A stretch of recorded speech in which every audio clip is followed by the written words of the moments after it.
cristianos que definitivamente a veces creemos que somos hijos de Dios, hijos únicos, y que las mejores cosas deben de sucedernos a nosotros mismos.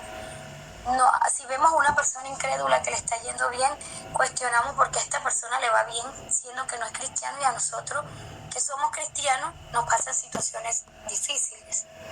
Esto lo voy a dar como una pregunta que más adelante voy a responder. También tenemos casos de cristianos que se sienten cohibidos de hacer cualquier cosa. Sienten que todo es pecado, sienten que todo se lleva al límite, y estas personas terminan saliéndose de una congregación por sentirse como suprimidos en cuanto a la religión. La importancia de conocer a Dios. La formación espiritual comienza teniendo la percepción adecuada de Dios. Cuando digo percepción, es lo que nosotros pensamos de quién es Dios y qué representa para nosotros en nuestras vidas, ya que de esta manera reflejamos en nuestro comportamiento. Una mala percepción genera un mal comportamiento. Hay una frase que enmarcó Aiden Wilson Tozer y dice: nada retuerce y deforma el alma más que un concepto bajo o indigno de Dios. Nada retuerce y deforma el alma.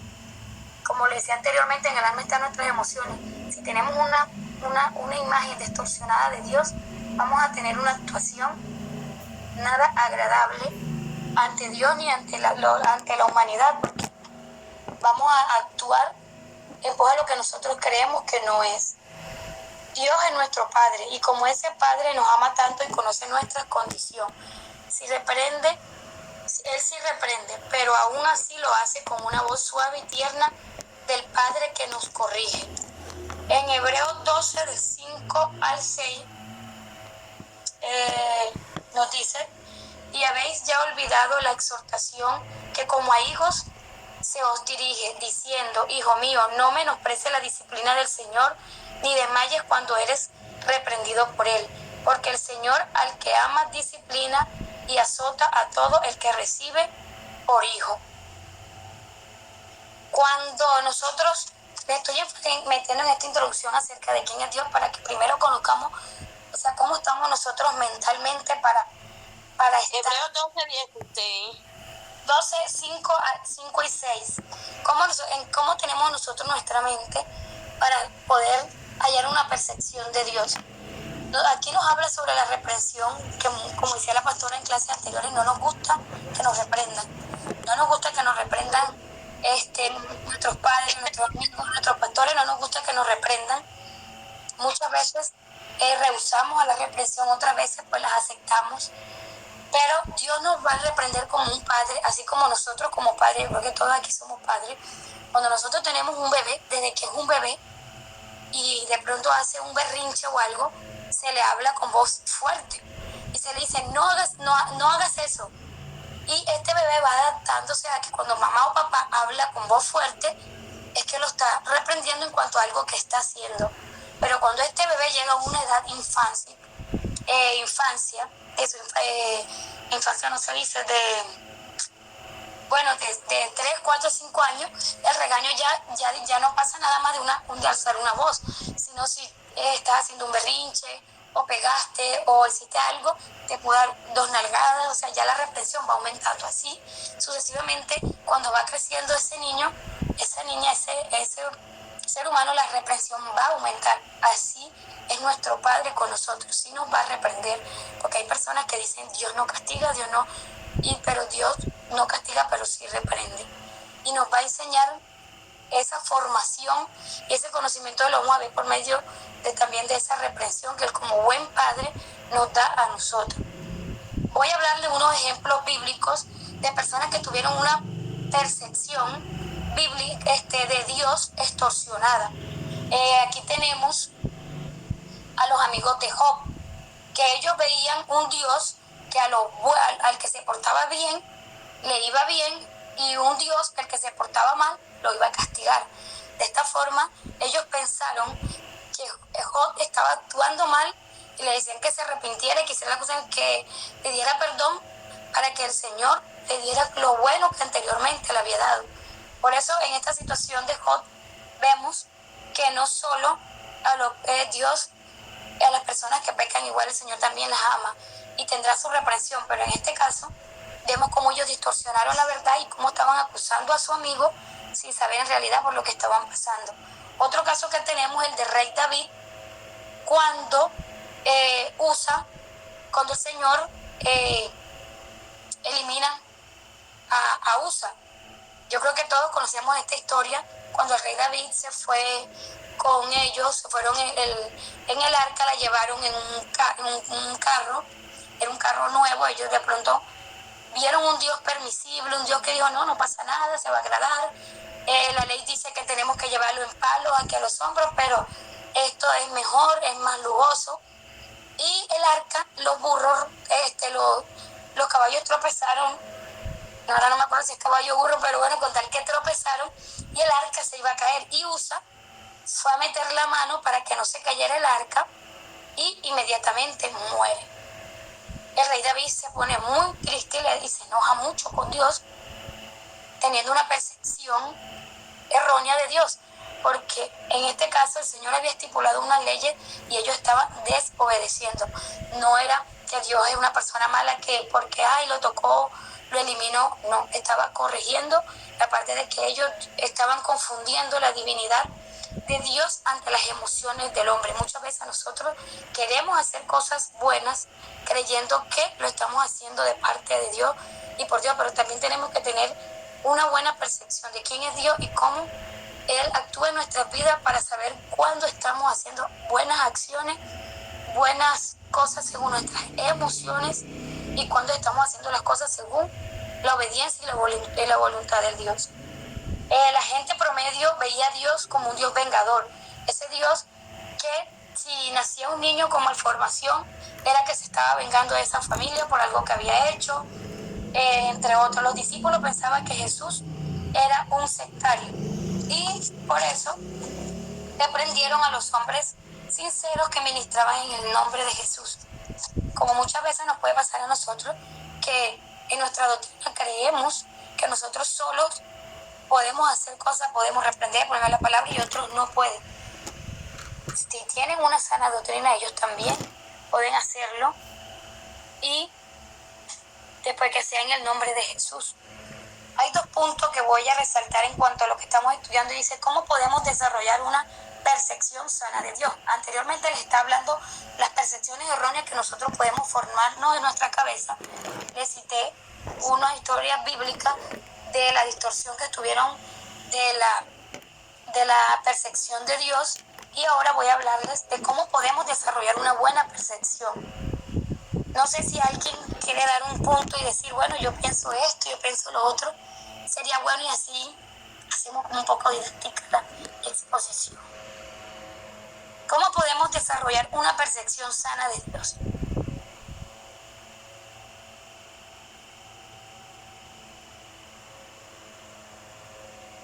Vamos, anímense. Acompañen a Paola. Me encanta preguntar. Anímense a ver cómo se puede. Bueno, pastora, aquí usted es alumna, anímese a hablar. No se vale porque ya sabe.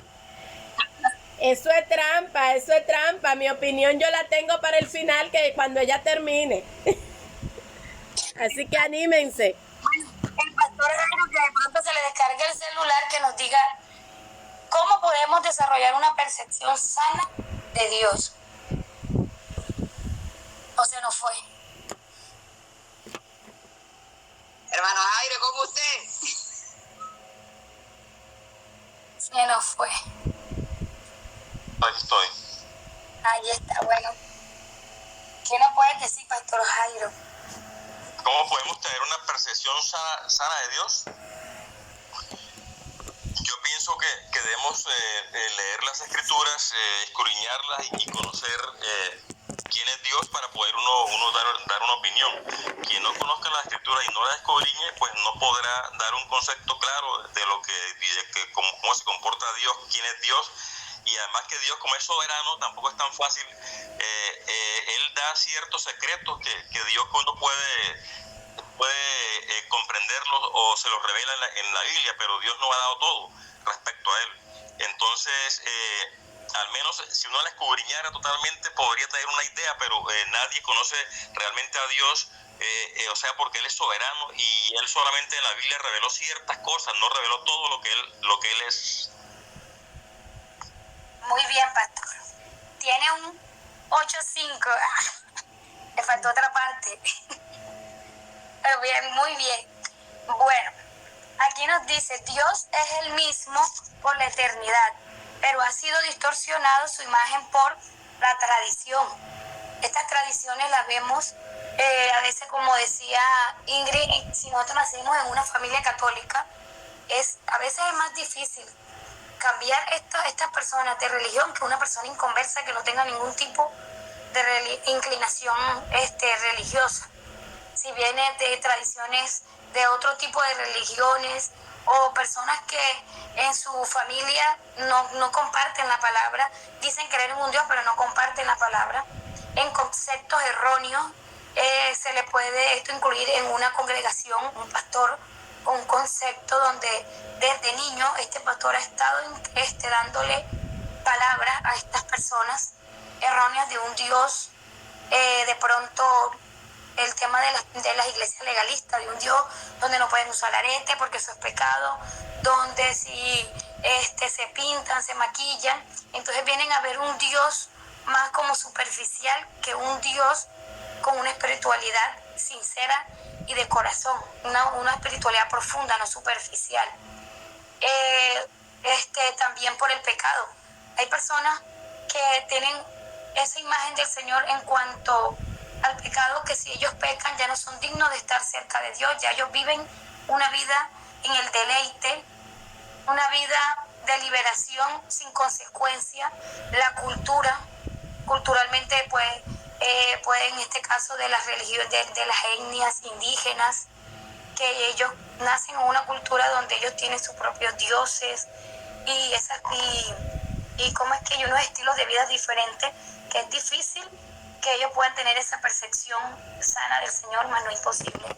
Todo esto lo ocasiona el enemigo para que no podamos ver el verdadero rostro de Dios. Cuando estamos con los ojos nublados, vemos las cosas así. Pero lo glorioso es cuando esa nube desaparece y puedes ver el rostro de Dios. ¿Cómo podemos desaparecer esa nube de nuestros ojos cuando nosotros no tenemos la claridad de quién es Dios y no podemos tener esa percepción sana de quién es Dios? Como lo decía el pastor Jairo, meditando en la revelación que ha hecho Dios de sí mismo. ¿Con qué revelación ha dado Él de sí mismo? Él nos muestra en su creación. Cuando nosotros vemos esos hermosos paisajes, yo creo que alguna vez, o yo creo que todos aquí en algún momento, hemos visto un amanecer y nos hemos quedado enamorados y decimos, verdaderamente Dios es perfecto, Dios es hermoso. Si hizo eso así, yo no me quiero imaginar cómo es el cielo, cómo es la vida ya con papá, viendo tanta hermosura, ver cuando los pájaros van en el aire así, en manada, y eso se ve tan bello, viendo los ríos, viendo cascadas, viendo la naturaleza hermosa que el Señor ha hecho y animales, la naturaleza, la fauna, la flora. O sea, viendo todo eso podemos ver esa imagen de Dios en medio de su creación. Jehová es fuerte, es misericordioso, piadoso, tardo para la ira y grande misericordia. También todos tenemos esa imagen de Dios. Yo creo que, pues hermano, aquí todos tenemos esa imagen porque pues hemos hablado, escudriñado las escrituras y sabemos que Dios es amor, que Dios es piadoso y Dios es misericordioso. Moisés aprendió que Dios era el Señor cuando la palabra del Señor se le indica en mayúscula. El nombre personal de Él es Israel, Yahweh, donde Yahweh nos dice que es un Dios clemente, que es un Dios compasivo, que es lento para la ira, que es amoroso y que es fiel para con nosotros. Creo que todos hemos visto esa misericordia de Dios. Ahora, algo muy importante para poder, digamos, ver a Dios aparte de las Escrituras, es ver a Jesús como la plena revelación de Dios. Entonces quiero que tengamos como este punto aquí, número 1, y es, para tener una buena percepción de Dios, uno, está bien, la meditación de la palabra, escudriñar la palabra, leer lo que el Señor por lo menos nos ha dado en Génesis, cuando nos habla de toda esa creación, de toda, eso quiero profundizar un poquito más adelante. Y la segunda es ver a Jesús como la plena revelación de Dios. Jesús es la gloria de Dios. En Juan 1, del 14 al 18,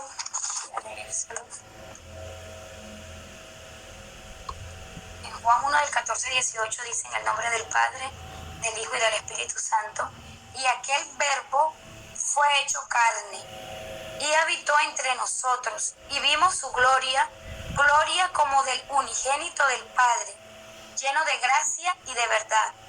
Juan dio testimonio de él y clamó diciendo: este es de quien yo decía, el que viene después de mí es antes de mí, porque era primero que yo. Porque de su plenitud tomamos todos, y gracia sobre gracia. Pues la ley por medio de Moisés fue dada, pero la gracia y la verdad vinieron por medio de Jesucristo. Miren esto. Pues la ley por medio de Moisés fue dada, pero la gracia y la verdad vinieron por medio de Jesucristo. A Dios nadie le dio jamás. El unigénito, Hijo que está en el seno del Padre, Él ha dado a conocer. Aquí en este pasaje, Juan nos dice que la gloria de Dios que Moisés no pudo ver, por eso aquí dice que fue por Jesucristo, y que no le fue permitido ver, la hemos visto nosotros en la revelación de Jesucristo. Él vino no solo para que sepamos de Él, sino para que lo conozcamos íntimamente. El tercer punto, meditando la palabra, teniendo claro que la revelación clara de Dios es Jesús. Ahora que Jesús no vino solo para que conociéramos pues, los milagros, que el que ha visto al Hijo, el visto al Padre, no, sino para que tuviéramos una relación íntima con Él. Porque todos sabemos que por medio de una relación íntima con Jesús, tenemos esa gracia que no nos la merecemos, pero que por regalo de Dios nos ha dado esa gracia, que viene con ella el Espíritu Santo.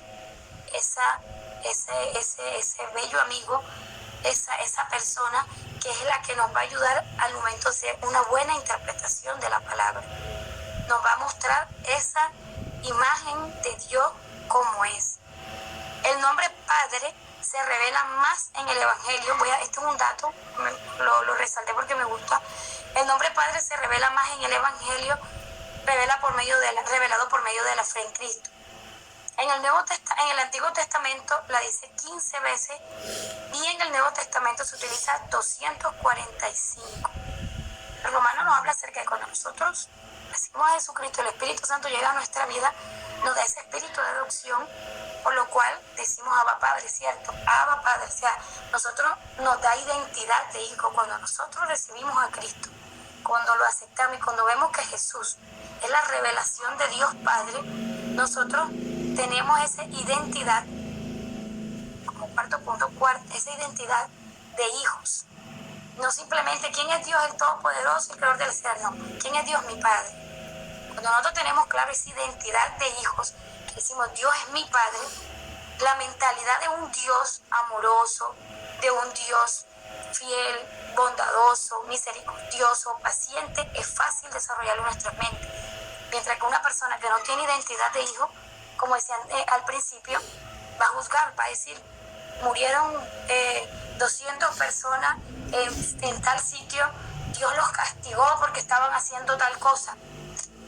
Ellos piensan así de Dios porque esa es la imagen que ellos tienen, porque ellos no conocen al Dios que nosotros conocemos. Tienen una percepción errónea y por tanto su comportamiento en sus acciones es errónea en torno a lo que dice la palabra. Por eso el primer punto está en la meditación de la palabra, porque aquí está la revelación de Jesús, nos da la identidad como hijo, nos da la entrada al Espíritu Santo y nos da ese discernimiento para poderla interpretar y ver esa imagen del Padre como es. ¿Hasta aquí me están entendiendo? ¿Hay alguna pregunta que quieran hacer? Amén, amén. Exacto. ¿Cómo, pastor? Perfecto hasta ahora. Muy bien. Me alegra Sí, que... esta noche. Excelente, buena para predicar. Bueno, Buena predicadora. Jesús, gracias. Jesús hace visible la naturaleza de Dios. En 2 Corintios 4:6, vamos a leerlo aquí, 2 Corintios 4:6. Mira lo que en el nombre del Padre, del Hijo y del Espíritu Santo, porque Dios que mandó de las tinieblas resplandeciese la luz, es el que resplandeció en nuestros corazones. Mire, es el que resplandeció en nuestros corazones para iluminación del conocimiento de la gloria de Dios. Voy a repetir este pedacito otra vez. Voy a leer el principio. Porque Dios que mandó que de las tinieblas resplandeciese la luz. Cuando nosotros no tenemos, como dice el principio, sin conocimiento todo es ignorancia. Cuando nosotros no conocemos, tenemos nuestra vista nublada, nuestra mente está en negro, como estaba el mundo en el inicio, todo era oscuridad. Cuando Él dijo, hágase la luz, cuando la palabra llegó, empezó a dar forma, llegó la luz, llegó, como ya todo el mundo conoce esa parte, así mismo, mira cómo el Señor revela, porque Dios mandó que las tinieblas resplandeciesen en la luz. Es el que resplandeció en nuestros corazones para iluminación del conocimiento de la gloria de Dios en la faz de Jesucristo. Aquí vemos cómo Jesucristo es el que nos da esa iluminación a nuestros corazones. Dios ha iluminado el corazón de cada creyente verdadero. Digo verdadero porque, como les decía anteriormente, quien recibe a Jesús de verdad tiene el Espíritu Santo y tiene esa identidad de hijo, puede ver esto con claridad y esas vendas, esos ojos nublados caen. Para ver en Jesús todos los atributos y toda la excelencia de Dios. En Jesús la gloria de Dios trino se manifiesta en carne y sangre, como lo vemos en carne y sangre por medio de Jesús. Tener claro esto nos ayuda a la formación espiritual, porque en nuestras confusiones vamos a encontrar en el camino y en la vida vamos a tener muchas preguntas, muchas incógnitas. Esto se puede, esto no se puede. ¿Será que si yo hago esto, como decíamos en las clases anteriores, decía el pastor Jairo, si yo me pinto el cabello, eso será malo? Si yo me pongo el velo, eso será que no es malo? Pues esto, aquí nos aclara la palabra, que esta revelación nos la da Jesús. ¿Y cómo nos la da Jesús? Por medio de la palabra. Esta hermosa palabra, esta bendita palabra que Dios nos ha dejado, aquí nos revela todo lo que nosotros estamos haciendo, si estamos haciéndolo bien o no lo estamos haciendo bien, o estamos teniendo una ortodoxia correcta o tenemos una ortodoxia incorrecta. La revelación más completa de Dios no se encuentra en su creación. Cuando nosotros vemos, como decía anteriormente, esos paisajes hermosos, esa naturaleza hermosa, decimos cuán maravilloso es el Señor y nos enamoramos y decimos, Padre, wow. Con razón Pablo decía que morir era ganancia y él quería ver esa gloria maravillosa de todo lo que Dios Padre tiene para nosotros allá. Pero la revelación más completa la tenemos en Jesucristo. Quienes reciben y comprenden esta verdad se encuentran a sí mismos. Por eso, cuando nosotros nos encontramos a sí mismos, podemos proyectar esa revelación y podemos decir, como dice Efesios 3:18, mirarnos cara a cara en un espejo y ver cómo vamos a buscarlo, porque si alguien se lo sabe que me la diga, porque ya se me olvidó exactamente cómo dice, pero viéndonos como les decía anteriormente, sin filtro, poder vernos en el espejo y permitir que Jesús vaya haciendo de nosotros, mostrándonos la gloria del Señor en manera descendente, de gloria en gloria. Que eso solo podemos ver por medio de los procesos, ¿verdad? Que hasta ahí sí lo entendí. Todo lo que Dios es, Jesús lo es. Dios en el Antiguo Testamento es el mismo Dios del Antiguo y del Nuevo Testamento, sino que en el Nuevo Testamento tenemos un Dios en la encarnación, en Jesucristo. Jesús es el intérprete de Dios. Jesús, el Dios hombre nativo del cielo, vino a la tierra en él y por medio de él. Dios pudo ser escuchado y visto y palpado en sangre. Las personas que tuvieron, en ese tiempo de ver a Jesucristo, como él le decía a los discípulos, el que me ha visto a mí, ha visto al Padre. Tuvieron esa maravilla de poderlo palpar así. Nosotros lo palpamos por medio de las Escrituras. Cuando nosotros vemos esa maravillosa historia de amor, de bondad, de paciencia que él hizo con la mujer del flujo de sangre, con la hija de Jairo, con el ciego de la sinagoga, con todos esos milagros maravillosos que el Señor hizo cuando la mujer adúltera, el Señor simplemente le dijo: yo no te juzgo y no sigas pecando, vete. Nosotros como seres humanos, carnal y naturaleza carnal, a veces decimos seguir a Jesús. Como les decía anteriormente, la revelación la recibimos cuando nosotros somos cristianos, creyentes de verdad. Resalto esta palabra nuevamente, verdad, porque muchas veces no somos capaces de perdonar. No somos capaces de perdonar cosas pequeñas, mucho menos cosas grandes. Yo creo que la mayoría de las personas en nuestra niñez, para los tiempos en los que estamos, vivimos cosas fuertes, cosas donde hoy en día tenemos recuerdos y muchos no han podido perdonar cosas que hoy en día cargan un peso encima de ellos por no perdonar algo que pasó hace mucho tiempo. Pero Dios vino para liberarnos de esa carga, para que así como Él nos perdona a nosotros de las cosas que hemos hecho, nosotros podamos perdonar. Si nosotros no perdonamos, ese peso no nos va a dejar ver la gracia de Dios, no nos va a dejar ver esa identidad de hijo, no nos va a dejar ver la revelación de la palabra, no nos va a dejar ver esa formación en reflejo de Dios para nosotros. Porque si nosotros decimos que Dios es un Dios perdonador, que Dios es un Dios misericordioso, y nosotros no perdonamos, no somos capaces de perdonar, ¿qué imagen estamos proyectando? ¿Estamos proyectando un Dios de perdón, un Dios de amor, un Dios de misericordia? No. Entonces, si nosotros tenemos estas falencias, déjame decirte que jamás vas a tener una formación espiritual, por más que hagas, ayunes, leas, no vas a tener una formación espiritual si tú no proyectas la imagen de Cristo en tu vida. Y el perdón hace parte de esa renovación, de esa formación. El perdón te coloca una ancla que no te va a dejar avanzar jamás. Y las personas, la mayoría de las cosas que no nos deja avanzar es eso, el perdón.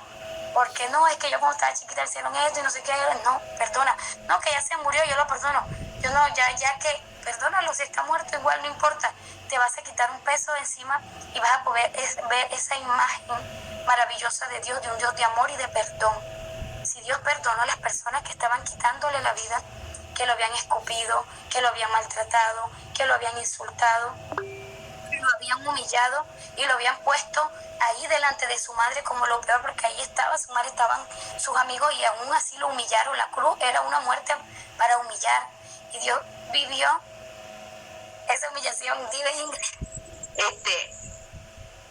Yo tengo una pregunta. Ahora que tú estás hablando ahí de que si se murió, o sea, no sé si se saldrá del contexto eso, pastora o Paola, no sé.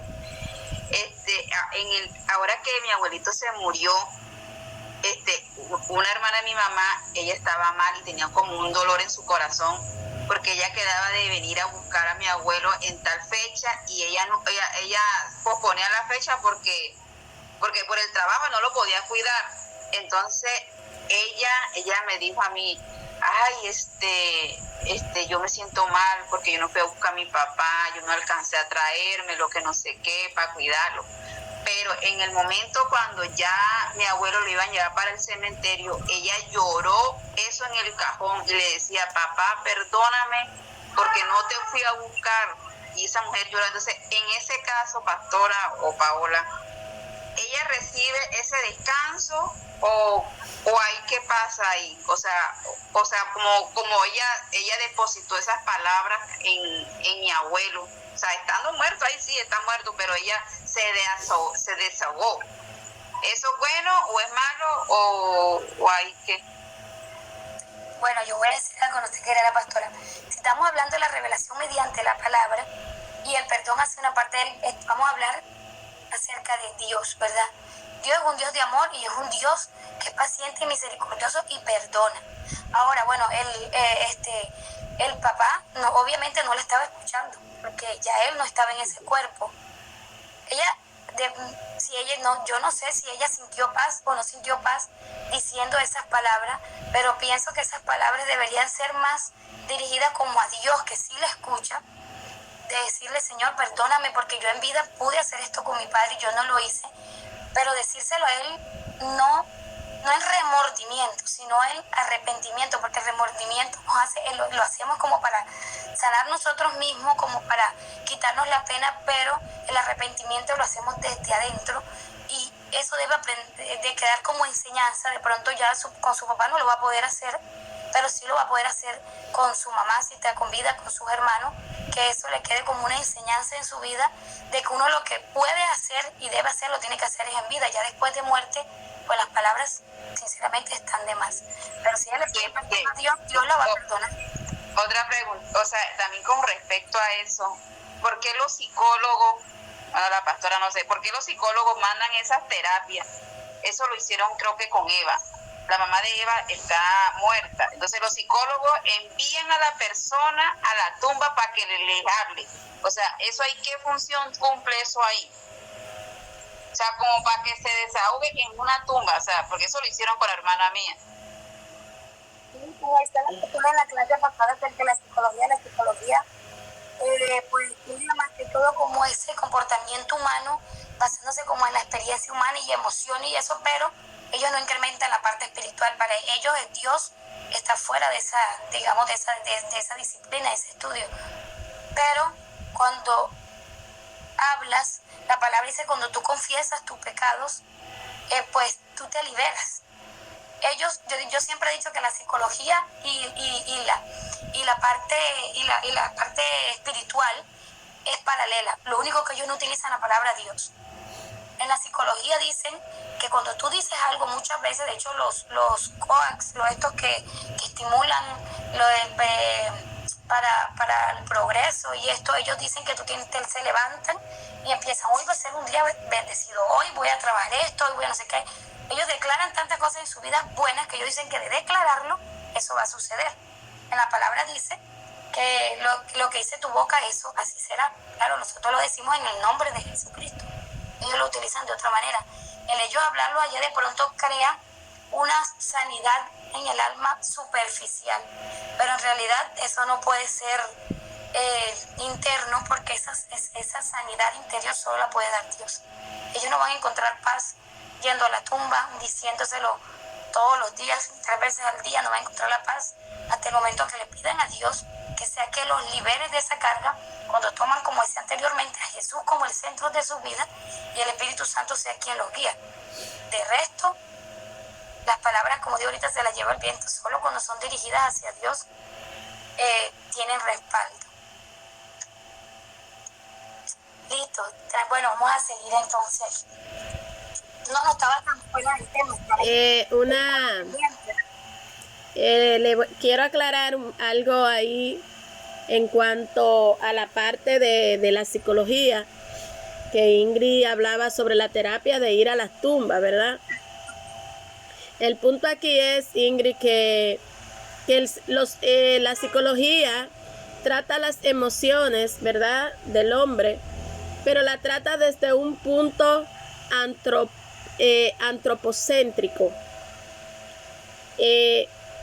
Al tratarlo desde un punto antropocéntrico, así como dijo Paola, deja la espiritualidad a un lado. Entonces, nosotros como cristianos entendemos y sabemos, porque así dice la Biblia, que el muerto ya nada sabe. El muerto no te escucha, el muerto no te ve, el muerto está muerto. Pero ellos entienden que para que haya una descarga emocional, recuerden que de acuerdo a lo que nosotros creemos, tenemos la experiencia. como esta persona se le doctrina y se le enseña de que se vaya a desahogar con el muerto, esta persona va y le habla al muerto y quizás sienta una experiencia de desahogo porque ya eso le enseñaron. De acuerdo a la enseñanza, es la experiencia, ¿verdad? De acuerdo a lo que yo estoy aprendiendo, así voy a ir teniendo las experiencias. Entonces, es por esto que los psicólogos dan esta terapia, porque ellos miran, trabajan y estudian las emociones, las gestionan desde el punto de vista antropocéntrico, desde el punto de vista de la ciencia, desde el punto de vista del hombre, no desde un punto de vista teocéntrico, que es de donde se trabaja lo que es la psicología cristiana y la consejería cristiana. Entonces, es por esto que pasa esto. Nunca un consejero bíblico va a mandar a una persona, le va a dar una terapia mandándola a una tumba, a un cementerio, porque sabe y entiende que eso es antibíblico, ¿verdad? Entonces, pero esta parte de que la persona que va a la tumba, que le habla al muerto, que se desahoga arriba del muerto y todo eso, recetado quizá por un psicólogo, quizás esa persona, como dijo Paola, pueda tener una sanación superficial, pero superficial, momentánea, por encima. Pero esa herida que solo Dios puede curar, porque dice la Biblia que Él es el que venda las heridas, ¿verdad? Que Él está con el quebrantado de corazón. Es como cuando, es como cuando una herida cierra en falso, que le sale una capita por encima, pero por dentro queda abierta. Eso mismo pasa cuando queremos tratar el duelo sin arraigarnos a lo que son los principios bíblicos. Pero es por esto, Ingrid, que tú ves que los psicólogos mandan a la gente a los cementerios a hablarle a los muertos, qué sé yo, es porque lo trabajan desde un punto desde el hombre, no lo trabajan desde el punto de vista de Dios. Amén. Entonces seguimos. Amén, amén.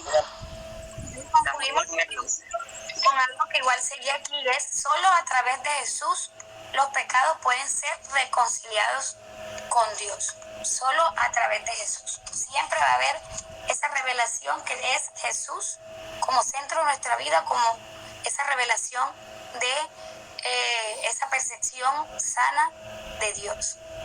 En el Antiguo Testamento Dios le enseñó a la humanidad de sí mismo y especialmente de su amor redentor. Habló a través de la creación del mundo, del jardín del Edén, de sus caminatas por el jardín con Adán y Eva, a través de la promesa de salvación, a través de las vestimentas de piel de Adán y Eva aún después de haber pecado, del arca de Noé con una sola puerta, sus pactos con Abraham y sus descendientes, liberación de su pueblo escogido al cruzar el Mar Rojo, a través de su majestuosidad, presencia en el monte de Sinaí, de su santa ley, de su hermoso tabernáculo, de la tierra prometida, el mensaje y del juicio de esperanza. Nosotros cuando vemos cuando nos cuentan esta historia, lo leemos en la Biblia, decimos cuán grande es Dios. Pero ahora yo quiero hacer una pregunta. ¿Cuántos de ustedes han visto ese cuán grande es Dios? Por lo menos yo, si me pusiera a contarle ahorita todos mis testimonios de las cosas grandes que Dios ha hecho en mi vida, nos vamos de vigilia. Pero sí quiero resaltar una de ellas. Y yo he visto, o sea, la majestuosidad y ese amor de Padre y ese Dios milagroso, que es el mismo del Antiguo Testamento, porque a veces creemos que ese que abrió los mares en el Antiguo Testamento hoy en día no puede hacer eso. Ese que resucitó a la hija de Jairo no lo puede hacer. O ese centurión que le dijo al Señor, no tienes que ir, da la palabra y mi siervo será salvo. Ese Dios del Antiguo Testamento es el mismo Dios del Nuevo Testamento y es el mismo Dios que está hoy entre nosotros. Yo vi la majestuosidad de Dios cuando mi hija mayor tenía como 3 años. Lo voy a resumir, le dio neumonía. Pensaban que era un tumor porque tenía todo el pulmón perforado. la iban hasta rajar, si el último ya tenía 17 días hospitalizada y le iban a hacer un examen, y si eso no salía bien, la iban a tener que rajar para hacerle una biopsia en el pulmón para ver qué era, porque ya le habían hecho muchos estudios y no se definía bien qué era esa neumonía. Esa noche yo en mi casa tenía un grupo familiar y ese día mi mamá me dijo, hija, quédate tú aquí y yo voy, y dile al hermano que se haga en el grupo que yo voy, y oramos por la niña. Se fue para mi casa, allá empezaron a orar. Esa noche me acuerdo tanto que el médico me dijo, procura que la niña no llore ni esté tosiendo porque tiene líquido en los pulmones y si llora le puede dar un derrame pleural, o si tose es peor. Y bueno, yo llegué, yo trataba de que ella, todo lo que quería yo dárselo con tal de que no llorara. Ese día había unas galletas Oreo y ella me dijo que quería que le diera la galleta Oreo y yo se la di. Cuando ella se comió esa galletita, empieza a toser, y a mí que me daba algo, yo decía, Dios mío, Padre amado, por favor, que a mi hija no le vaya a dar ese derrame, y ella tosía, a mí las manos me temblaban, yo decía, Dios mío, ¿qué es esto, Padre, por favor? Y lloraba, reprendía, y ella tose, una de esas hizo como para vomitar, y yo le traje una vacinilla, y ella ha botado 3 bolas como este tamaño, así negras, y yo pues, no le presté mucha atención, pensé que era la Oreo, que la había dejado aquí, eso es lo que le estaba haciendo toser, y que la había botado. Sí dije, caramba, fue más de lo que comió, pero bueno, ella botó pensé que era el Oreo, bueno, y la boté. Ella dejó de toser y quedó dormida toda la noche. Al siguiente día mi mamá me cambió el turno y yo me fui a trabajar. Cuando regreso a mediodía me dice la enfermera, ¿supiste la noticia? Y con una sonrisa, primera vez de los 17 días que había una sonrisa, porque cada vez que veían a mi niña, los doctores nada más que se miraban uno al otro con unas caras como que esto no va mejorando nada. Y ella me dice, le hicieron la ecografía y le salió el pulmón limpiecito. Eso es un milagro porque solo Dios sabrá, me ha dicho la enfermera. Yo llamo a mi mamá, yo le digo, mami, imagínate, sé que mi mamá me dice, anoche nosotros oramos, liberamos. Yo dije, bueno, mami, Dios hizo la obra. La llevé después, el enemigo como siempre quiere colocarte vendas, como decía anteriormente, para distorsionarte esa imagen de Dios. El enemigo de una vez me dijo, por medio de alguien, llévalo a un neumólogo, porque en la clínica la sacan así para yo evadir responsabilidad. Pues yo la llevo a un neumólogo, el neumólogo me mandó que repitiera la placa, la repito y él me muestra las 2 placas y yo no había visto la placa en la clínica. Y la niña era todo el pulmón, o sea, el médico decía, yo no sé cómo respiraba la niña. Por ese lado, ella respiraba por un solo pulmón porque ese pulmón estaba completamente perforado. Supuestamente era una bacteria que había cogido todo el pulmón y lo había puesto de esa manera. Pero el Señor cuando hace las obras las hace así majestuosas. Y él limpió el pulmón completamente, que no le quedó nada. El médico me dijo, ella va a sufrir de asma, vas a tener que ponerle inhaladores cada vez que le dé una gripa, hacerle no sé qué, para la gloria de Dios nunca me tocó colocarle los inhaladores esos que se lisiara, ni nada de eso, y pues gracias al Señor, pues sí, me le da bastante gripa, pero gracias a Dios y por ese Dios majestuoso al cual le sirvo y al cual amo y veo todos los días esa divinidad de ese Padre y esa gracia y ese amor de Jesús en mi corazón y esa compañía eterna que es el Espíritu Santo, puedo decir que tengo una percepción sana de quién es mi Padre, de quién es Jesús en mi vida y de quién es el Espíritu Santo en mi vida. Y para concluirles, cuando Jesús es el centro de nuestras vidas, las vendas de nuestros ojos se van cayendo poco a poco. Cuando digo poco a poco es porque esto es un proceso. Esto no va a ser que nosotros recibimos a Jesús y nosotros, no te asustes, Ingrid, que Dios te va a dar las palabras. Ya estoy terminando. Dios te va a dar esas palabras. Dios te va a cuando Jesús es el centro de tu vida, Él te hace que esa venda, esos ojos nublados se vaya quitando poco a poco, porque es un proceso. Eso es algo que no vas a comenzar hoy y ya mañana tengo a Jesús en mi corazón, ya el Espíritu Santo entró en mi vida y listo, no. Porque para eso, como decía anteriormente, está la intimidad, esa relación de tuya como hijo al Padre. Si tú no tienes esa relación íntima, de nada sirve leer la palabra, porque vas a leer la palabra y vas a quedar peor. Vas a salir como el que usa el dedito. Señor, háblame, y pone el dedito y aquí sale un versículo que diga, todo lo puedo en Cristo que me fortalece. Y vamos a ver que tú le estás pidiendo al Señor, si te metes con el vecino que está casado y colocas el dedito, todo lo puedo en Cristo. No, si el Señor me dijo que todo lo podía, yo puedo quitarle el esposo a la vecina porque aquí la palabra me lo dijo a mí. Está en la palabra, pero no tienes el discernimiento de la palabra porque no tienes una relación y una comunicación con Dios. Entonces, la palabra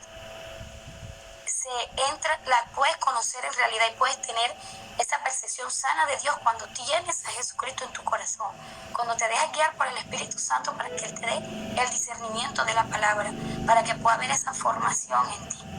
Para una formación espiritual a través del conocimiento que la tenemos aquí, es esencial una vida en comunión con el Espíritu Santo y de escudriñar las Escrituras, realizar estudios bíblicos donde te puedan dar a explorar más tu conocimiento y vivir las enseñanzas, porque de nada te sirve predicar del perdón, predicar del amor, predicar de la fidelidad si tú no la vives. Ahora, como decía al principio, eso lo vas a vivir en la reprensión, lo que decía que dejé como la pregunta abierta, eso lo vas a vivir en la reprensión de tu vida. ¿Cómo vas a aprender tú de la fidelidad de Dios? Cuando estás, como decimos aquí, en la inmunda, no tienes nada, y tú quedas, y en un momento tú dices, no tenía ni siquiera qué comer, pero Dios mandó un ángel y llegó alguien y me dijo, mira, Dios me colocó el sentir de darte esto. Ahí Dios te está mostrando su fidelidad. Cuando alguien te hirió de cierta forma y tú eres capaz de perdonar, estás mostrando ese reflejo de que Dios está en tu vida y que así como Dios te perdona a ti y te da ese inmenso amor, puedes perdonar a otras personas. Entonces yo quiero invitarlo a que refleje la imagen de Dios en su vida por medio de lo que Él se ha dado a conocer, por medio de Cristo Jesús en nuestros corazones. Dios les bendiga. Amén, amén. Gloria a Dios, mis amados. Un aplauso a Paola, ¿verdad? Un aplauso aquí, como podemos decir, vamos a darle el aplauso a Paola. Gloria a Dios. Un aplauso al Padre, al Hijo y al Espíritu Santo, que son los que han puesto en ella. Gloria a Jesús, bendito sea el Señor. Felicitaciones, Paola, excelente exposición de tu tema. Aquí solamente cabe recalcar algunos puntos que tienen que ver con lo que es el conocimiento, ¿verdad? Con la formación espiritual a través del conocimiento de Dios. Y un tema a tratar aquí bastante importante, un término, diría yo, no un tema, un término bastante importante aquí que debe de salir a alusión, y es ¿cuál es la disciplina? ¿Cuál es la disciplina teológica, mis amados, que estudia el conocimiento de Dios? ¿Cuál es esa disciplina que estudia lo que son las naturalezas, las obras, ¿verdad? Todo lo que concierne al estudio de nuestro Señor. ¿Cuál es esa disciplina? Vamos a ver. ¿Cuál es la disciplina o las ramas de la teología, verdad? La disciplina teológica que se enfoca en el estudio de Dios mismo. Y todo esto que Paola acaba de decir, que es bastante verídico, lo incluye esta disciplina la que expone estas cosas. Entonces, ¿cuál es esta disciplina, verdad, teológica? ¿Cuál es esta rama de la teología que estudia, que se enfoca en el estudio de Dios mismo, en su naturaleza, en sus atributos y sus obras? Y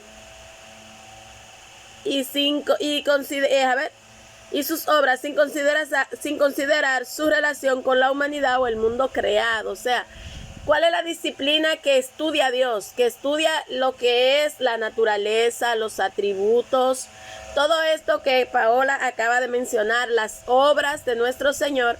Hay una rama de la teología, hay una disciplina teológica que estudia esto. ¿Cuál es? No te oigo, Paola.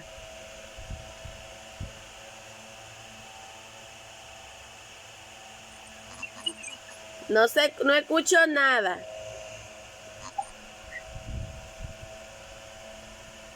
Ahora tampoco. Que la teología bíblica La teología bíblica estudia sobre la Biblia, pero tenemos una disciplina que estudia a Dios. Y no sé por qué quiero que mis manos pudieran pasar para ir a pellicar a Ingrid, pellicar a unas cuantas personas que estaban en el estudio anoche y que fue prácticamente la segunda disciplina que trabajamos, la segunda doctrina fundamental que trabajamos, porque la segunda doctrina fundamental que trabajamos, porque esta disciplina, esta rama de la teología es una doctrina fundamental de la cual interfiere en lo que es nuestra salvación. Es una doctrina que si no creemos en ella podemos poner nuestra salvación en juego. Señores, ¿cuál, Jairo? Cristología. La doctrina de la teología propia. Ah, la teología propia. La teología propia. Esta es la disciplina, esta es la doctrina fundamental, ¿verdad? Recuerden que anoche estábamos trabajando doctrinas fundamentales y una de las doctrinas fundamentales sin la cual no hay salvación es la teología propia. ¿Por qué? Porque si no creo en la naturaleza de Dios, si no creo en las obras de Dios, si no creo en los atributos de Dios, pues entonces no hay salvación. Entonces, mis amados, la teología propia es esta, la disciplina que estudia, ¿verdad? Es esta la doctrina fundamental que nos enseña a nosotros sobre lo que es la naturaleza, los atributos y las obras de nuestro Señor. Nuestro Señor, según la teología propia, ¿verdad?, tiene atributos comunicables y tiene atributos incomunicables. De acuerdo con esto, ¿cuáles atributos comunicables usted conoce de nuestro Señor, de Dios? ¿Cuáles comunicables conoce? Atributos comunicables de nuestro Señor, ¿cuál usted conoce? El amor. Amén. Amor, misericordia, bondad, ¿verdad? Piedad. ¿Y por qué son comunicables?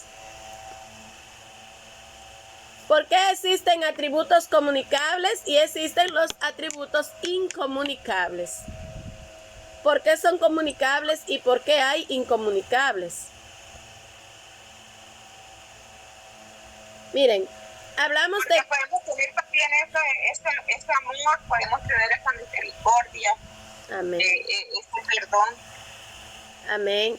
O sea, son atributos comunicables porque usted y yo también podemos cultivar estos atributos y tener estos atributos como el amor, como la misericordia, como el perdón, ¿verdad? Como la bondad, como la piedad. Pero ¿qué pasa, mis amados? Hay otros atributos que son incomunicables.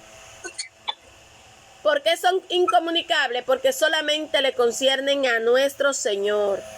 No le conciernen a nadie más. No podemos nosotros. La creación, que somos nosotros y la naturaleza, no pueden tener estos atributos. Son atributos solamente de la Trinidad. Solamente de nuestro Señor. ¿Y cuáles son estos atributos? Vamos a ver quién se conoce alguno. La omnipresencia, omnipotencia y omnisciencia. Amén, amén. En estos atributos podemos ver la omnipresencia, ¿verdad? Podemos ver la omnisciencia. Podemos ver también, mis amados, la soberanía de Dios. Podemos ver también la autosuficiencia de Dios. Estos son atributos que solo le conciernen a Dios. Pero la omnisciencia, la omnipresencia y la omnipotencia solo son atributos que le conciernen a Dios. No hay un ser humano omnisciente, ni mucho menos ningún otro ser espiritual que no sea nuestro Señor, porque tenemos que los ángeles tanto los ángeles santos como los ángeles caídos, que son Satanás y su demonio, son espíritus, pero no son omnipresentes. O sea, Satanás y sus demonios, aunque son espíritus, no pueden estar en dos lugares al mismo tiempo. Ellos no son omnipresentes. Ellos no son omniscientes. El único omnisciente es Dios, porque ellos todos no lo saben. Ellos no son omnipotentes, ellos no son todopoderosos. Ellos tienen un poder superior a la humanidad, pero su poder es limitado. El único que tiene poder ilimitado es nuestro Señor. Entonces, estos atributos incomunicables de nuestro Señor son las características que hacen esa diferencia entre Dios y la creación. También tenemos un atributo incomunicable de Dios, que es la incausalidad. Incausalidad. ¿Por qué la incausalidad? Porque Dios no tiene causa. Yo no puedo decir a usted, Dios viene de tal sitio. Nosotros no podemos conocer, nosotros no conocemos. No está en la revelación de la Biblia el origen de Dios. ¿Por qué? Porque Dios no es creación. Usted y yo somos creación. Todo lo que está en los cielos y en la tierra es creación, pero Dios no es creación. Todo lo que está sobre los cielos y sobre la tierra, incluyendo a Satanás, su demonio y los ángeles celestiales, son creación. Pero Dios no es creación. Entonces, estos son atributos incomunicables de Dios. Esto es importante que usted y yo lo conozcamos,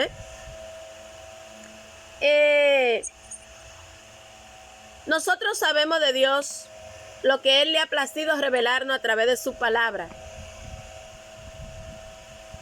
Pero no solo a través de la palabra Dios nos ha revelado. Hay dos tipos de revelaciones divinas. ¿Quién la conoce? ¿Quién conoce los dos tipos de revelaciones divinas?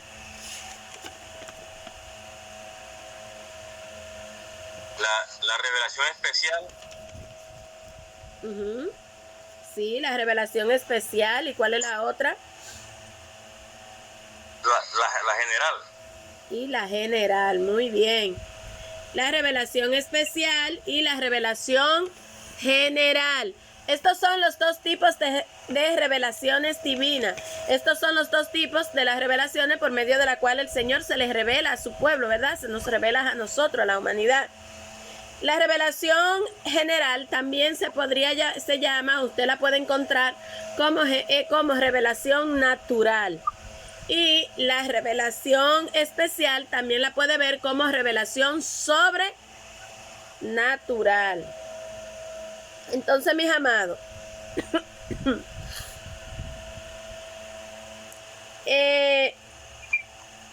podemos ver que en la teología cristiana, ¿verdad?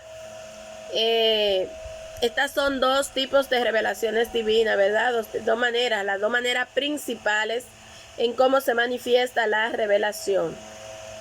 ¿Quién me puede decir más o menos a través de qué podemos nosotros ver lo que es la revelación general? Un ejemplo de revelación general.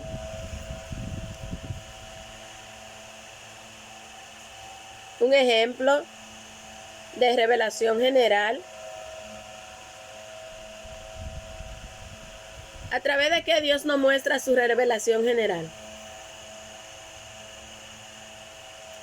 Le voy a dar un ejemplo. Dios nos muestra su revelación general o su revelación natural, ¿verdad? A través de lo que es la creación. Toda la creación es parte de lo que es la revelación general de Dios. Toda la creación, el universo, los animales, las aguas, la tierra, el sol. Todo lo que es creación, nosotros somos parte de la revelación, ¿verdad? General de nuestro Señor. Porque todo lo que es creación es revelación general de nuestro Señor. Pero tenemos por otro lado la revelación especial. La revelación general es todo lo que es natural. Todo lo natural es revelación general. Todo lo creado es revelación general. Ahora bien, la revelación especial. ¿Cómo podríamos nosotros ver lo que es la revelación especial? Sí, pastora, todo lo que es las cosas sobrenaturales. Todo lo que es sobrenatural. Un ejemplo de una revelación lo sobrenatural. Que es sobrenatural, lo que la parte espiritual, la parte de revelaciones según la Biblia. Por medio también de sueños, visiones, profecías. Amén, amén, exactamente. La revelación especial la podemos ver por medio de los sueños, de las visiones, de la Biblia, mis amados, de la Biblia, de la profecía. Pero hay el punto más importante, la revelación especial más importante que nosotros podemos mencionar. ¿Cuál es? Jesucristo. Jesucristo. Jesucristo es el punto más importante de lo que es la revelación especial.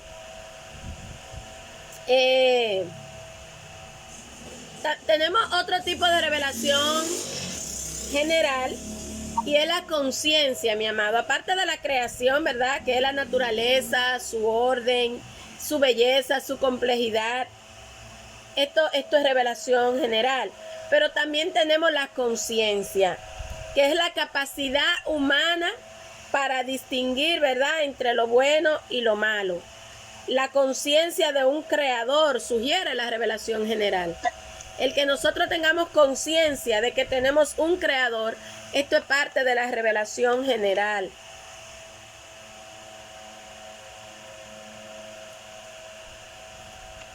También parte de la revelación general, mis amados, son los eventos históricos, ¿verdad? La historia es parte de la revelación general.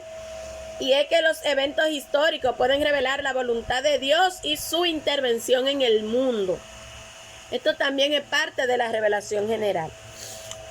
En cuanto a la revelación especial, la más importante que podemos ver es Jesucristo. ¿Y por qué Jesucristo? Vamos a ver qué idea le da el que nosotros podamos decir que parte de la revelación general especial más importante es Jesucristo. ¿Por qué? ¿Qué revela Jesucristo?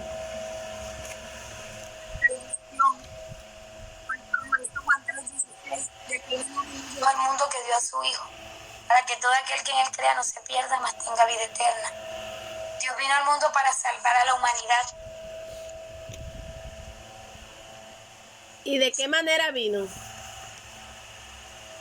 Por la encarnación. Por la encarnación, mis amados. Entonces, Jesucristo es la revelación especial más importante. ¿Por qué? Porque es la encarnación de Dios en Jesucristo. Es esa la revelación. Recuerden que Cristo es Dios encarnado. ¿Cuál es la doctrina que nos dice a nosotros que Jesucristo es Dios? ¿Cuál es?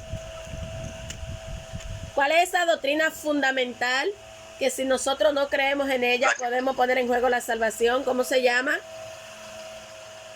Cristología. La cristología. La cristología me dice a mí que Cristo es Dios. Jesucristo es Dios. Entonces, ¿quién es Jesucristo? Jesucristo es la segunda persona, ¿verdad?, de la Trinidad.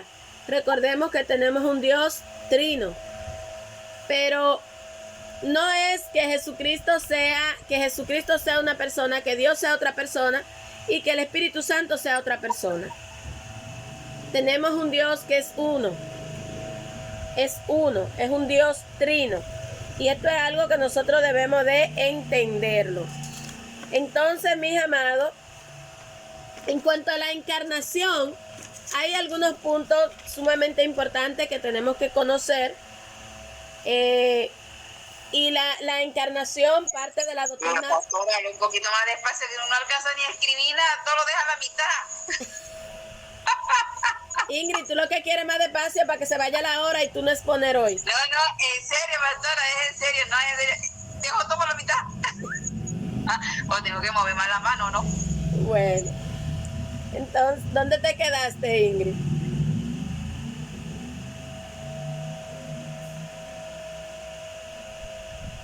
Tengo un poco de pedazos muchos, bueno, que de ahí que tenemos que Dios es uno solo. Amén. Entonces ahí. Dios es uno y eso es porque Dios es trino.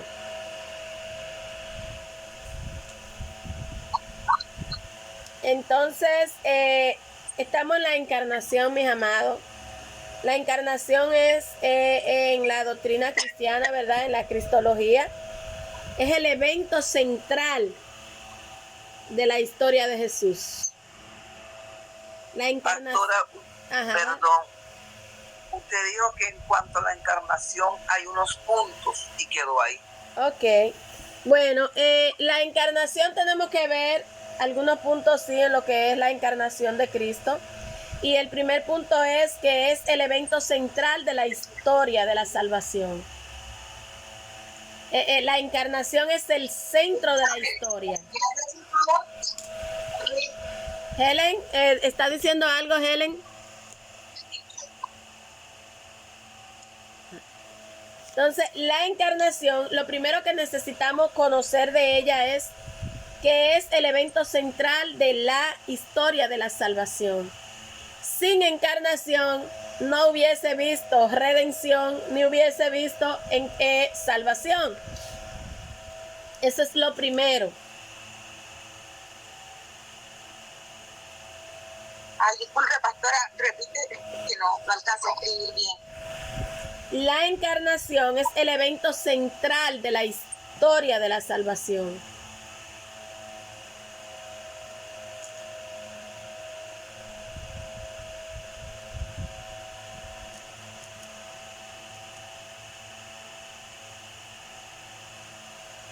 ¿Y por qué? ¿Por qué creen ustedes que la encarnación es el evento central de la historia de la salvación? Porque esto lo que le está diciendo a usted es que sin encarnación no hubiese visto salvación. ¿Por qué?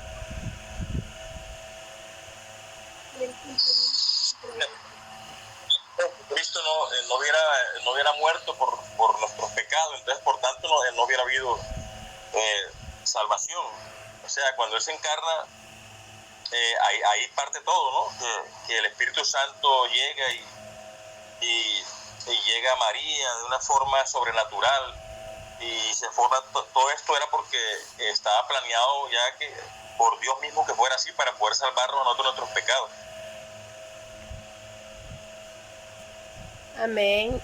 La encarnación, mis amados, describe el momento en que el verbo de Dios, la encarnación describe el momento en el que el verbo de Dios, la segunda persona de la Trinidad, o sea Jesús, se hizo carne en el vientre de María, tomando una forma humana, ¿verdad? Que es Jesucristo, que es la persona de Jesús. Vuelvo a repetirle, porque necesito que esto ustedes lo interioricen y lo entiendan. ¿Por qué? Porque si no conocemos la doctrina de la encarnación, no vamos a entender el por qué Cristo se encarnó y ni de dónde viene el centro de la salvación. La encarnación, ¿verdad?, es el evento central de la historia de la salvación. ¿Por qué? Porque el evento de la encarnación es el evento que describe el momento en el que el verbo de Dios, ¿quién era el verbo de Dios según la Biblia? Cristo. Entonces, la encarnación describe el momento en el que el verbo de Dios, o sea, Cristo, ¿verdad?, que es la segunda persona de la Trinidad. Uno dicen que no, que la primera, otros dicen no importa, eso es, si es la primera, la segunda, la tercera, eso no es fundamental, eso es general. Aquí lo fundamental es que usted entienda que Cristo, una de las personas que conforman la Trinidad, se hizo carne en el vientre de la Virgen María. Pero aquí hay una palabra sumamente importante, que esta palabra es la realidad de la encarnación. ¿Cuál es la realidad de la encarnación? La palabrita virgen. Se lo explicaba anoche. La palabra virgen, la realidad de la encarnación es que el Señor utilizó una virgen para encarnarse. Virgen. ¿Y por qué? ¿Por qué debía de ser virgen? Porque si no hubiese sido por medio de una virgen, entonces daría a la duda a que nuestro Señor no hubiese tenido lo que es una identidad divina, una paternidad divina. Si María no hubiese sido virgen, si María hubiese sido una mujer que ya conocía hombre, pues no estuviéramos la certeza de que de que la paternidad de esta encarnación fuese el Espíritu Santo, como lo dice la Biblia, ¿verdad? Dice que ella había concebido del Espíritu Santo. Entonces, el punto clave de la encarnación es que su realidad es la Virgen. La realidad de la encarnación es que la paternidad de Cristo es el Espíritu Santo, ¿verdad? Que esta paternidad es divina, porque esta virgen no tenía manera de quedar embarazada porque no conocía hombre. Esto es esencial. El que no cree que María fuese virgen al momento de concebir a Cristo, entonces Cristo no viniera por forma de encarnación, sino que fuera un nacimiento de un bebé normal procreado, ¿verdad? ¿Entienden la diferencia de que si era virgen o no era virgen? Si María no hubiese sido virgen, entonces el nacimiento de Jesucristo fuera producto de una procreación humana.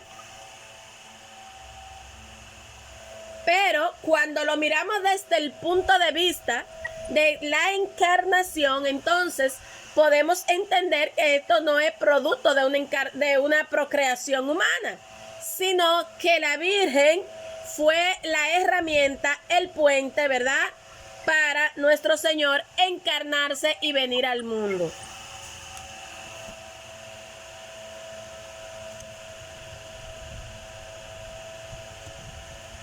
¿Entendieron esa parte?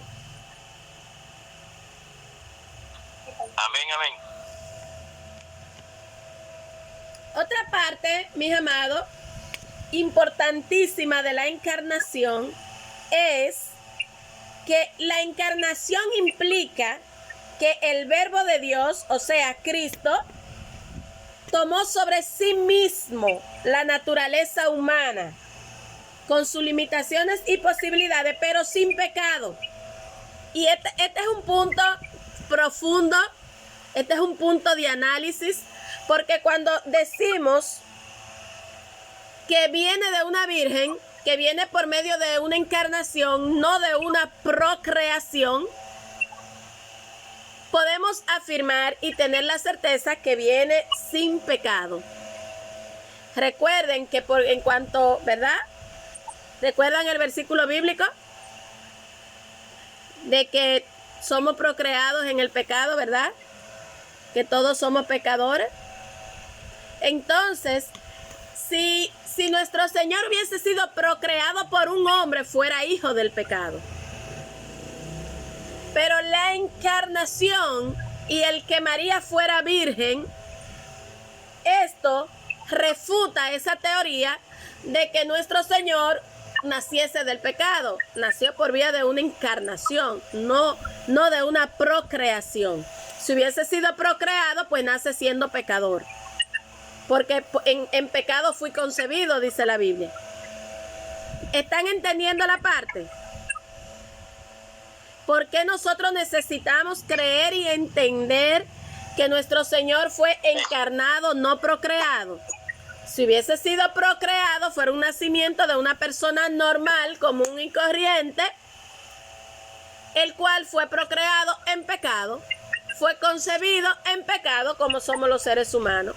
Porque ¿por qué tenemos que nacer de nuevo en Cristo? ¿Me están comprendiendo? Amén. Amén. Gloria a Dios. Entonces, mis amados, esto es sumamente importante. También debemos de entender que otro punto de la encarnación es la reconciliación. ¿Por qué? Porque la encarnación, amados, la encarnación es el acto por el cual Dios se reconcilia con la humanidad. Por la encarnación es el acto mediante el cual, ¿verdad?, Dios se reconcilia con la humanidad, asumiendo nuestra naturaleza y manifestando su amor. Él viene y asume una naturaleza humana. Ahora bien, aquí hay algo que no podemos dejar en el aire. Y es que aunque nuestro Señor, por medio de la encarnación, asumió una naturaleza humana, Él asumió una naturaleza humana, pero no asumió una personalidad humana. Nuestro Señor fue, no puedo decir que Dios fue Dios y hombre, no. Si yo digo que Dios fue Dios, es Dios y hombre, que Cristo fue Dios y hombre, entonces... Una naturaleza humana y una ¿qué? Divina. El Señor asume dos... Usted dijo que nuestro Señor es una naturaleza humana, pero no una, no sé qué. Tiene dos naturalezas, pero no dos personalidades. Tiene la naturaleza humana y la naturaleza divina, pero no tiene una personalidad humana y una personalidad divina. Nuestro Señor, mis amados, si le ponemos dos personalidades a Jesucristo, entonces ya no sería una trinidad, sería una cuatrinidad, y eso no es bíblico. Nuestro Señor fue Dios hombre, pero no fue Dios y hombre, Dios hombre, con dos naturalezas, pero con una personalidad. Esto es importantísimo que nosotros lo comprendamos, mis amados. En cuanto a lo que es esto, tenemos versículos bíblicos, ¿verdad?, que afirman que Dios y Jesucristo son la misma persona, al igual que el Espíritu Santo. Amén. Tenemos el versículo bíblico que dice: y al principio era el verbo, y el verbo era Dios, y el verbo era con Dios, y el verbo era Dios, refiriéndose a nuestro Señor Jesucristo. Tenemos bastantes versículos bíblicos que confirman que Cristo y el Espíritu Santo y Dios son la misma persona. Otra parte que nos afirma esto es que Jesucristo tiene, según la cristología, Jesucristo tiene los mismos atributos incomunicables que tiene Dios, algo que también afirma que Cristo es Dios, al igual que el Espíritu Santo. Solo Padre, Hijo y Espíritu Santo son omniscientes, son omnipresentes y son omnipotentes. No hay más. También cabe recalcar lo que Paola también ya explicó, que el Dios del Antiguo Testamento es el mismo Dios del Nuevo Testamento. No hay un Dios diferente, es el mismo. El Jehová del Antiguo Testamento y el del Nuevo Testamento es el mismo. Un punto bastante importante que también lo mencionó Paola es el nombre de Dios Y es, señores, hay religiones, hay denominaciones que no le aceptan, que no le mencionan el nombre Dios. Hablan del Eterno, hablan del Señor, pero no mencionan ese nombre Dios. Y es que Dios no es el nombre de nuestro Señor. Tampoco lo es Jehová. Estos son nombres de traducciones. Al traducir, en la Biblia cuando se habla, se habla del nombre, ¿verdad? Dice, yo soy ¿qué? Yo soy el que soy. Y en un momento que se escribe, que aparece escrito el nombre de Dios, aparece YHWH. En la traducción, para poderlo pronunciar, se le colocan las vocales y se forma Yahweh. Pero, ¿de dónde sacan el nombre Dios? El nombre Dios lo sacan de Teo. Teo es un nombre griego. El nombre Dios comienza a verse en la Septuaginta. El nombre Dios no está en los originales. Esto es traducción. Esto es cuestión de traducción. ¿Por qué hay denominaciones que no aceptan que le mencionen el nombre Dios? No lo aceptan porque también a las deidades paganas también le llamaban Dios. También le llamaban dioses. ¿Por qué? ¿A qué hace referencia el nombre de Dios? A una deidad. Punto. Es por esto que ustedes van a ver distintas deidades que le llaman Dios. El Dios, por ejemplo, los egipcios, los babilónicos, tenían Dios, que el Dios Ra, que el Dios Zeus, que tenían diferentes dioses y le llamaban el Dios, o sea, la deidad. Es por esto que ustedes se van a encontrar, por ejemplo, los judíos no mencionan el nombre de Dios, sino que dicen el Eterno. Y mencionan el Eterno. Hay otras religiones que no mencionan ese nombre Dios. Nosotros lo tenemos por traducción, ¿verdad? Por traducción, pero esto es un punto importante. Cuando ustedes escuchan el Eterno, se están refiriendo al mismo Dios, solo que ellos no usan este nombre. El nombre de Jesús tiene su significado, ¿verdad? Antes del Calvario era Jesús, luego del Calvario Cristo, ¿verdad? Esto tiene también... El nombre de Jesús. Antes del Calvario Jesús, después del Calvario Cristo. ¿Cómo creció? Con el nombre Jesús.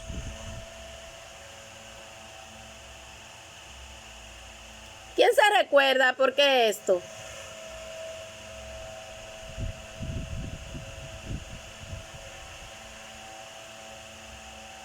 Esto es cristología, ¿eh? Esto lo estamos viendo así por encimita, pero estas son parte de la cristología, de la doctrina de la cristología. Tenemos que antes del Calvario fue Jesús y luego del Calvario fue Cristo. Jesús... Y ¿sabes qué, pastora? Que uno, o sea, pues yo, inconscientemente decía Jesucristo, pero no sabía por qué la diferencia. Sí, antes su nombre humano, su nombre como humano, ¿verdad? Creció como humano. Recordemos que Cristo creció como un humano. Y este nombre, Jesús, un hombre humano ya cualquiera. Pero ya luego del Calvario el nombre le cambia a Cristo. Ya la deidad cambia a Cristo. Y cuando tú hablas de Jesucristo, está hablando de lo que yo le hablé ahorita. Dios, hombre, Dios. Entonces, mis amados, estos eran los puntos que necesitaba aclararle sobre lo que es la teología propia, que es la formación espiritual desde el conocimiento de Dios. Entonces, si tienen alguna pregunta.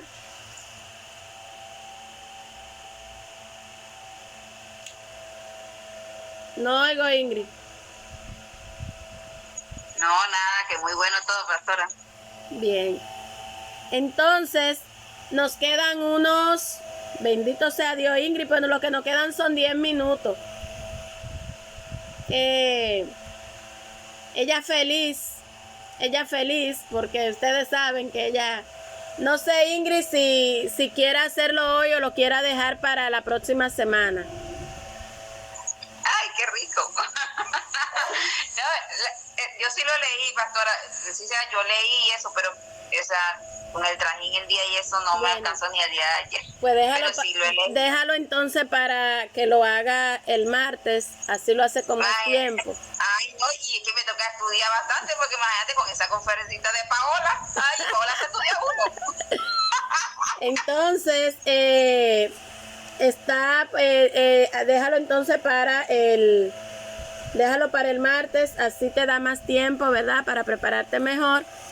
Y yo le quiero asignar ahora, no sé si Rubí o Helen, cuál de las dos lo quiere, pero sí se la voy a asignar a las dos y cada quien... Pastora, se la voy a asignar a las dos. Si da el tiempo el martes para exponer las tres, exponen las tres.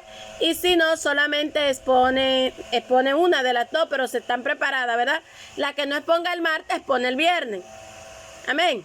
¿Qué se va a exponer, pastora? Entonces le toca... Déjame ver, Luz Marina salió, ¿verdad? Sí, están ustedes dos. Vamos a ver... La imagen de Cristo a través de la disciplina espiritual. La imagen de Cristo a través de la disciplina espiritual. Esa le corresponde. Es un poquito amplia porque esa incluye la disciplina espiritual de la devoción, como la soledad, la meditación, el ayuno, la sencillez. La disciplina espiritual sobre la oración privada. La disciplina espiritual sobre la acción, confesión, sumisión y servicio. Esto es la imagen de Cristo a través de las disciplinas espirituales. ¿La puede tomar, Rubí? Sí, hermanita, la imagen de Cristo a través de las disciplinas espirituales. Eso usted lo va a encontrar, Rubí, me parece, desde la 7. Desde la lección 7 está la lección 7, 8, 9 y 10. Eso incluye ese tema. Lección 7, 8, 9 y 10. Entonces, Helen, a ti te corresponde, Helen, disciplina personal. Nuestra lengua, nuestro pensamiento. También te corresponde disciplina personal, apetito, tiempo, temperamento y convicciones personales.